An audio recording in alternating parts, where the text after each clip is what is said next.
सवाल आपका ये है कि होली क्यों मनाया जाता है, ठीक है ना। देखिए बात तो होता का है ना कि विष्णु भगवान के जो बैकुंठ लोक में रहते हैं उनका 2 गो द्वारपाल था। एक का नाम था जय, अब एक का नाम था विजय, जय विजय, ठीक है ना। तो चारों जो है वेद जो है ऋषि के रूप में थे, विष्णु भगवान से मिलने के लिए आते हैं द्वार पर, ठीक है। तो उनका द्वारपाल जो है रोक देता है, कहता है कि ये आप लोग कहाँ जा रहे हैं। बोला कि हम लोग विष्णु भगवान के खास आदमी हैं और उन्हीं के मुख से उत्पन्न किए हुए हम लोग 4 वेद हैं, हम लोग विष्णु भगवान से मिलने जा रहे हैं, मतलब अर्जेंट काम है, हम लोग को जाने दीजिए। आप देखे होंगे कि जितना नेता विधायक मंत्री के घमंड नहीं होता है उतना ऊपर जो बॉडीगार्ड रहता है, जो साथ चमचा चलता है, उसका ज़्यादा घमंड रहता है। हम तो नेताजी के साथ उठते बैठते हैं, हमारा तो पावर बहुत ज़्यादा रहता है कि नहीं रहता है। प्रधानमंत्री को उतना घमंड नहीं रहेगा जितना उसका बॉडीगार्ड के सब पावर रहेगा, आपको घमंड रहेगा। तो उनका एक तरफ से द्वारपाल मैंने बॉडीगार्ड समझ लीजिए। जय विजय को थोड़ा सा घमंड भी हो गया था, बहुत पहले से भी था। तो चारों वेद बड़ा रिक्वेस्ट करते हैं कि हमको जाने दीजिए, तो नहीं जाने देते हैं। अब भगवान का नियम होता है कि देखिए ऋषि मुनि संत है ना, या महान कोई पुरुष है या उनका खास भक्त है या कोई भी भक्त है, तो उनको जाने के लिए कोई रोक टेक नहीं होता भगवान के दर्शन करने के लिए। मंदिर में देखे हो ना आप, मंदिर में कोई जो है रोक दे आपको कि नहीं जाना है तो गलत बात है ना, ऐसा नहीं होता है कभी। जो रोकता है बहुत गलत काम करता है। कोई भी व्यक्ति जा सकता है मंदिर में, पूजा पाठ कर सकता है। आप भक्त के थ्रू जा रहे हैं मंदिर में पूजा पाठ करने, आप जा सकते हैं, पूजा वूजा कर सकते हैं, कोई दिक्कत नहीं है। तो जय विजय नहीं जाने देता है तो चारों ऋषि जो है गुस्सा में आकर के श्राप दे देते हैं जय विजय को। श्राप देने के बाद फिर जय विजय को एहसास होता है कि हम जो किए हैं वो क्या किए हैं, गलती किए हैं, ठीक है ना। तब विष्णु भगवान को पता चलता है कि सारा माजरा पता चल जाता है कि ऐसा ऐसा हो गया है। भगवान वहाँ प्रकट होते हैं, वो कहते हैं कि बताइए आप लोग को क्या मैटर है, बताया जाए। तो बताते हैं कि हम आपसे मिलने जा रहे थे, अब आपका जो द्वारपाल जय विजय है हमको नहीं मिलने देने जा रहा था, श्राप तो अब दे दिए हैं। तब जय विजय रोने लगते हैं, कहते हैं कि प्रभु क्षमा कर दीजिए, हमसे गलती हो गया। तब भाई ऋषि का मुख से श्राप निकला है तो वो तो सर कभी मिथ्या नहीं होगा, वो तो पूरा होकर ही रहेगा। तब जो है उपाय बताते हैं, विष्णु भगवान कहते हैं कि चारों वेद से कहते हैं कि आप बताइए कि इन लोगों का श्राप से छुटकारा कैसे मिलेगा। तो कहते हैं कि एक ही उपाय है, श्राप दिए थे, ये श्राप था कि इन लोगों को 3 जन्म लेना पड़ेगा पृथ्वी लोक पर, अब असुर के रूप में लेना पड़ेगा। पहला जन्म लेना पड़ेगा, पहला जो है हिरण्याक्ष और दूसरा भाई रहता है हिरण्यकशिपु, पहला जन्म, ठीक है। दूसरा जन्म इन लोग लेता है जय विजय रावण और कुंभकर्ण के रूप में, और तीसरा जन्म लेता है इन लोग जय विजय कंस और शिशुपाल के रूप में। वही जय विजय जो विष्णु भगवान को जी रहता है, द्वारपाल रहता है। अब तीनों जन्म में देखिएगा तो विष्णु जी के हाथों जो है इन लोग क्या करता है, जाता है, उसका वध करते हैं, इन लोग श्राप मुक्त होता है, फिर से अपना लोक बैकुंठ लोक चला जाता है जय विजय। अब थोड़ा बात को समझिए। अब पहला जो इन लोग का जन्म हुआ, पहला बड़ा भाई असुर कुल में जन्म हुआ। असुर के गुरु कौन थे, शुक्राचार्य, है ना। तब असुर लोग पाताल लोक में रहते थे, तो वहां जन्म हुआ, बड़ा भाई था हिरण्याक्ष जय और विजय बना था हिरण्य। तो इन लोग असुर लोक में रह रहा है तो असुर का संगति है, तो इन लोग खूब उत्पात मचाने लगा। अब जब तक से गलती नहीं करेगा, उत्पात नहीं मचाएगा, लोगों को परेशान नहीं करेगा, पृथ्वी पर पूरा संकट जब तक से नहीं आएगा, लोग त्रस्त नहीं होंगे, परेशान नहीं होंगे, तब तक से भगवान धरती पर अवतार नहीं लेंगे। एक व्यक्ति के लिए भगवान धरती पर नहीं आ सकते हैं। जैसे आपके एरिया में अगर कोई घटना घटा, एक व्यक्ति का मौत हो गया, कुछ भी हो गया, वहां से प्रधानमंत्री चल के आपके पास नहीं आएगा। प्रधानमंत्री तब आएगा जब आपके एरिया का पूरा लोग जो का हो गया मृत्यु, चाहे रेलवे गाड़ी दुर्घटना हो गया और 100-200 व्यक्ति मर गया, तब वहां से प्रधानमंत्री आएगा। एक व्यक्ति के लिए वह नहीं आ सकता, तब खास आदमी है ना। तब हिरण्याक्ष का किया ना कि पृथ्वी को ले जाकर के सागर में छुपा दिया। जब बड़ा हुआ, बहुत उदंड था, बदमाशी करता था एक तरह से, माली जो भी असुर लोग जो हरकत करते हैं, पृथ्वी को ले जाकर के सागर में छुपा दिया। देखिए इस जो समुद्र है ना हम लोग के, समुद्र से भी बड़ा सागर है, क्षीर सागर, बहुत अलग लोक में है, वहां जाकर के छुपा दिया पृथ्वी। तब विष्णु भगवान, धरती पर पूरा अंधकार हो गया, लोग तब मरने लगे। तब जो विष्णु भगवान अवतार लिए थे, तो अवतार का नाम था वराह अवतार। वराह का मतलब होता है सुअर। सुअर कैसे, देखिए 2 दांत निकल रहता है लंबा, तो वो अवतार लेकर के हिरण्याक्ष का वध करते हैं।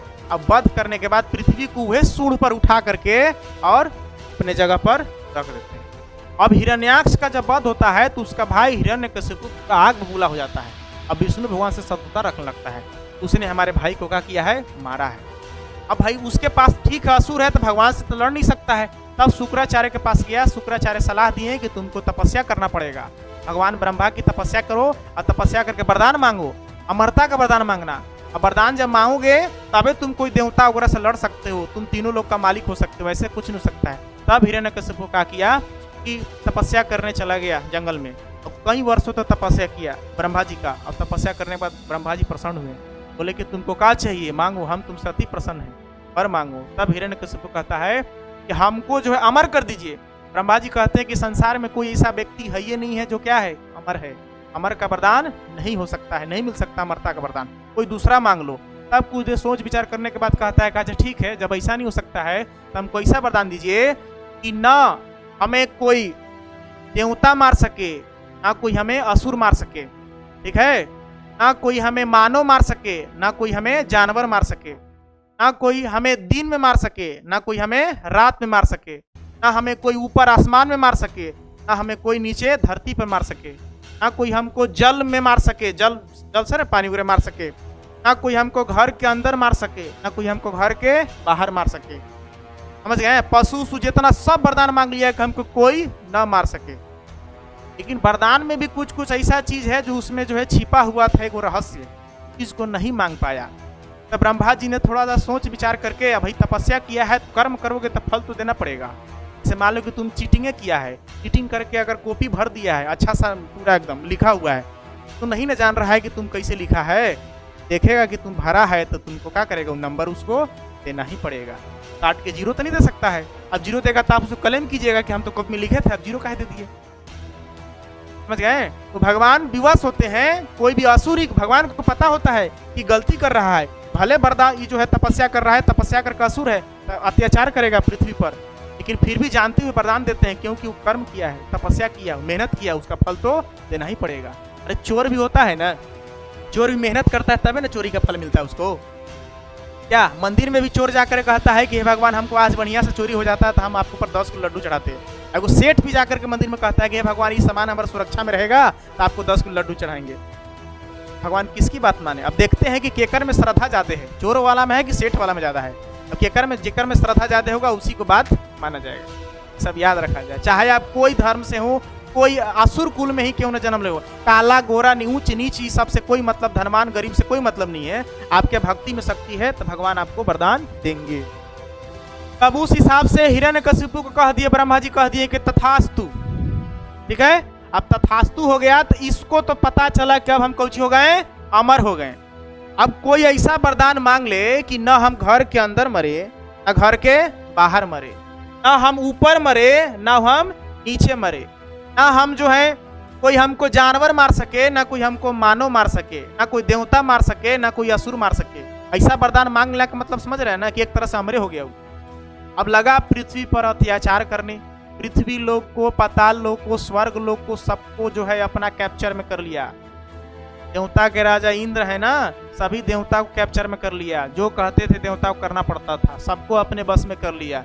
कोई उसको मार ही नहीं सकता है, इतना वरदान हो गया। अब सृष्टि पर चारों तरफ तहलका मचा के रख दिया, अब सारे लोग परेशान हो गए। तब देखिए विष्णु भगवान देखे होंगे आप कि हिरण्यकशिपु के ही घर में एक बालक जन्म लेता है जिसका नाम कुछ है, प्रहलाद। तब घटना जानते होंगे, हम शॉर्ट में आगे चलते हैं बता करके। तो प्रहलाद क्या करता है, अब विष्णु के नाम से उसका दुश्मनी हो गया था, क्योंकि विष्णु उसके भाई के क्या किए थे, मारे थे हिरण्याक्ष को। अब उसका बदला लेना चाह रहा था। विष्णु का जो भी नाम लेता तो पूरा एकदम फायर हो जाता है एकदम। कोई गली टोला मोहल्ला जितना भी उसका एरिया है, क्षेत्र है, किसी को कहता था कोई विष्णु नाम तक नहीं रखेगा। सबको जो विष्णु किसी का नाम भी रहता था कोई बच्चा के ना उसको मरवा देता था। अब भगवान सोचे कि कुछ उपाय करना पड़ेगा, इससे कुछ नहीं होगा, ठीक है ना। ठीक है, घर में एक बच्चा जन्म लिया जिसका नाम कुछ था प्रहलाद। वो प्रहलाद जो है विष्णु भगवान की भक्ति करना चालू कर दिया, ठीक है ना। और नारद जी से उसको शिक्षा मिला और ओम नमो भगवते वासुदेवाय नमः, नारायण नमः भक्ति चालू कर दिया। पूजा पाठ वगैरह लीन रहता था एनी टाइम। अगर उसको गुरुकुल भी भेजा गया तो वहाँ भी नारायण के भक्ति में लीन रहता था, है ना। सब लोग उससे, बच्चा से प्रेरित होने लगा उससे, और साथ साथ उसका नारायण का सब नाम लेने लगा। धीरे धीरे बात पता चला हिरण्यकशिपु को, हम दूसरा के तो समझा रहे हैं, हम अपने ही औलाद को नहीं समझा पा रहे हैं, है ना। तो फिर जो है क्या हुआ कि उसको मारने की कोशिश किया गया। पहले समझाया, कहा कि मान जाओ, विष्णु का नाम मत लो, हमारा भगवान हम ही है, इस लोक का मालिक हम ही है। कहते हैं कि नहीं, सब त्रिलोक का स्वामी कौन है? विष्णु भगवान नारायण है। बहुत तरह का वार्तालाप होता है, नहीं मानता, उसको मारने का बहुत कुछ, पहाड़ से गिराता है, नदी में डुबवाता है, हर बार उसको विष्णु कर लेते हैं, रक्षा कर लेते हैं। अंत में देखा जाता है तो हिरण्यकशिपु की वो बहन होती है जिसका नाम कुछ है होलिका। वो होलिका जो है उसको एक वरदान मिला होता है अग्निदेव से कि को कोई भी आग, किसी तरह का आग हो तो जला नहीं सकता है। तो कमल दिए थे उसको, अगर ओढ़े रहेगा उसको आग नहीं जला सकता है, तो कुछ चादर टाइप में था। तो उस वरदान का सहारा लेती है, लेकिन वरदान देखिए उसके लिए होता है, अगर सही काम कीजिएगा तभी वरदान आपको फलीभूत होगा, अब गलत कीजिएगा तो वरदान का असर क्या हो जाएगा, धीरे धीरे खत्म हो जाएगा। तब होलिका जो है कहा कि उसकी बुआ हुई ना, हिरण्यकशिपु के बहन हुई, तो प्रहलाद क्या हो गई, बुआ हुई। तो जो है उसको जलाने का प्रयास की। तब जिसे समत उमत लगा जलाता है ना आग वगैरह, सब तरह से व्यवस्था किया गया, आग में जलाने का प्रयास किया, उसको गोदी में लेकर के बैठ गई कौन, होलिका। इसको तो जला देंगे, कोई दिक्कत नहीं है। लेकिन बाद में पता चला है कि वो आग का लपटा जो है उसी को जलाने लगा होलिका को। प्रहलाद का हो गया, सुरक्षित हो गया। तो एनी टाइम जो है ओम नमो भगवते वासुदेवाय नमः हाथ जोड़ करके भगवान की भक्ति करते रहता था, भगवान के एनी टाइम लीन रखता था, भगवान उसकी रक्षा करते थे। तो होलिका का जलन हो गया, मतलब जो है अधर्म का काम की, तो उसका जो भी वरदान मिला था सबका हो गया, खत्म हो गया, है ना। होलिका जल गई, धर्म का जीत हुआ। अब उस दिन यानी कि कल क्या मनाएंगे आप लोग, होलिका दहन, मतलब होलिका को क्या किया जाएगा, जलाया जाएगा। समझ में आ रही बात ना। अच्छा, फिर उसके बाद दूसरा दिन जब होता है तब हिरण्यकशिपु एकदम आग बबूला हो जाता है, कहता है कि अब आज इसको हम छोड़ेंगे नहीं। दरबार, भरी दरबार में बुलाता है किसको, प्रहलाद को, कहता है कि आज तुमको हम खत्म करके रहेंगे। अपना उठाता है गदा और उसको मारने की कोशिश करता है, कहता है कि बताओ तुमको कहाँ कहाँ भगवान तुमको नजर आते हैं। तो प्रहलाद कहता है कि हमको हर जगह नजर आते हैं, हम में ही भगवान है, आप में ही भगवान है, सेनापति है, प्रधान जितना है सब में है, सैनिक सब में भगवान है। तो हिरण्यकशिपु कहता है कि बताओ क्या ये तुम्हारे खंभा में भगवान नजर आते हैं। प्रहलाद कहता है कि हाँ हमको दिखाई दे रहे हैं कि खंभा में भगवान है। उठा के गदा जो ही खंभा पर मारता है तो खंभा टूटता है, उसमें से दहाड़ करके वो जो है देव प्रकट होते हैं, जिनका नाम होता है नरसिंह। नाम कुछ ही है नरसिंह। नर का मतलब आधा यहाँ से यहाँ तक नर, मनुष्य का शरीर, और सिंह मैंने ऊपर लगा शेर का। अब बताइए वरदान के अनुसार न वो मानव हुए और न वो जानवर हुए, दोनों का कॉम्बो हुए, जैसे आप लोग शिक्षक कहते हैं ना, हाँ उसी तरह से। तो आधा जानवर का इधर से यहाँ से, अब इधर का मानव का, और बाकी जानवर ला नाखून ताखून जितना होता है सब रिवाज उसी तरह से। नरसिंह में प्रकट हुए, पूरा दरबार में तो हल्का मचला, सब कोई भयभीत होने लगा, डरने लगा। हिरण्यकशिपु को धर पकड़े, पकड़ने के बाद उसको मारने की कोशिश की। हिरण्यकशिपु हंसने लगा, कहा कि ना आप हमको मार ही नहीं सकते हैं। बोला क्यों नहीं मार सकते हैं, तो ब्रह्मा जी से हमको वरदान मिला है। क्या वरदान मिला है, चलो पहले काम करते हैं। उसको ले जा करके जो घर था पहल, उसके चौकट पर जा करके बैठा दी उसको अपनी जंघा पर। चौकट समझ रहे ना, चौकट ना घर के अंदर होता है ना घर के क्या होता है, बाहर होता है, देख रहे हैं ना, जो ऐसे रहता है चौकट नीचे वाला, उस पर जाकर के बैठ गए, उसको पैर पर लिटा दिए हिरण्यकशिपु को। अब बोलते बोलो तुमको क्या का वरदान मिला था। हिरण्यकशिपु कहता है कि हमको ना कोई दिन में मार सकता है, ना कोई हमको रात में मार सकता है। तब कहते हैं नरसिंह देव कि देखो अभी न दिन है न रात है, अभी संध्या का समय, शाम का समय। शाम समझ रहे हैं, जो दीप जलाते हैं संझा जो कहते हैं, ना वो दिन में आता है ना वो रात में आता है। फिर बोले कि और क्या वरदान मिला था, तो हमको ना कोई घर के अंदर मार सकता है ना घर के बाहर मार सकता है। देखो ना अभी तू घर के अंदर है ना कोई ये घर के बाहर है, तुम चौकट पे है। आश्चर्य हो जाता है कि लो सबके तोड़ मिलते जा रहा है, अब क्या होगा। फिर कहता है कि और हमको नहीं मारा सकता है, तो क्या वरदान मिला था बताओ। तो ना कोई हमको ऊपर आसमान में मार सकता है ना कोई धरती मार सकता है। तब कहते हैं विष्णु भगवान जो नरसिंह रूप में होते हैं, कहते हैं कि देखो ना तुम अभी ऊपर है ना तू धरती पर है, तुम्हारे अभी जंघा पर है। समझ में आ रही बात, ना तू धरती पर है ना तू ऊपर है, हमारी जंघा पर लेटा हुआ है। तब फिर कहें कि और क्या वरदान मिला हुआ था, ना कोई हमको अस्त्र से मार सकता है ना कोई हमको शस्त्र से मार सकता है। तो बोले कि देखो ना हम तुमको कोई अस्त्र से मारे ना शस्त्र से मार रहे हैं, हम तुम्हें अपनी नाखून से मार रहे हैं। नाखून जानवर का देख रहे हैं ना, शेर वगैरह कितना बड़ा बड़ा होता है, कि हम नाखून से तुमको मारेंगे। अब तक काम खत्म है हम। तो फिर कह रहा है कि फिर विष्णु भगवान नरसिंह देव कहें कि आप बताओ और कोई वरदान मिला था। तो हाँ मिला था, ना कोई हमको देवता मार सकता है ना कोई हमको असुर मार सकता है। बोले कि देखो ना हम देवता है ना असुर हैं, हम मानव है ना जानवर हैं। हमारा ऊपर वाला क्या है, शेर का है, हम नीचे वाला देख रहे हैं मानव का है, सबका मिक्सिंग है कि अब तो काम खत्म है। ना तुम पानी उनी में कहीं है, ये नहीं है, देखो यहाँ तुमको जो है इस तरह से मारा जा रहा है। इतना कहने के बाद अपना पूरा एकदम रुद्र रूप धारण करते हैं, उठाते हैं, उसका पूरा एकदम पूरा पेट का करते हैं, काट देते हैं। इस तरह से हिरण्यकशिपु का कहानी का हो गया, खत्म हो गया। सब कोई दरबार में सब डराने लगते हैं, प्रहलाद भी डर जाता है, देवी देवता प्रकट हो जाते हैं, मनाने लगते हैं कि प्रभु शांत हो जाइए, शांत हो जाइए, दहाड़त रहते हैं शेर जी सन। तब प्रहलाद को ले जाता है, आरती उरती होता है, भगवान को मनाया जाता है, तब अपन ओरिजिनल रूप में आते हैं। अब हिरण्यकशिपु का वध हुआ, तो इसके बाद फिर लंबी प्रोसेस होती है, धीरे धीरे प्रहलाद राजा बनता है। प्रहलाद के एगो पुत्र होता है जिसका नाम है विरोचन, विरोचन के भी एगो पुत्र होता है जिसका नाम है राजा बलि। इसका बहुत अच्छा कहानी है, कभी समय मिलेगा तब को सुना देंगे। अब हिरण्यकशिपु का जब वध होता है दूसर का दिन, इस खुशी में क्या होता है, सब एक दूसरे को रंग अबीर लगा करके खुशी मनाता है।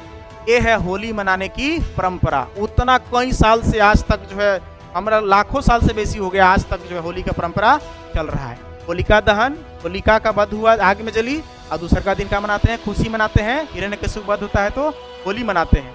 अब बाकी जो दूसरा उसका जय विजय था, कौची था वो, रावण और कुंभकर्ण में, कुंभकर्ण के रूप में जन्म लिया था।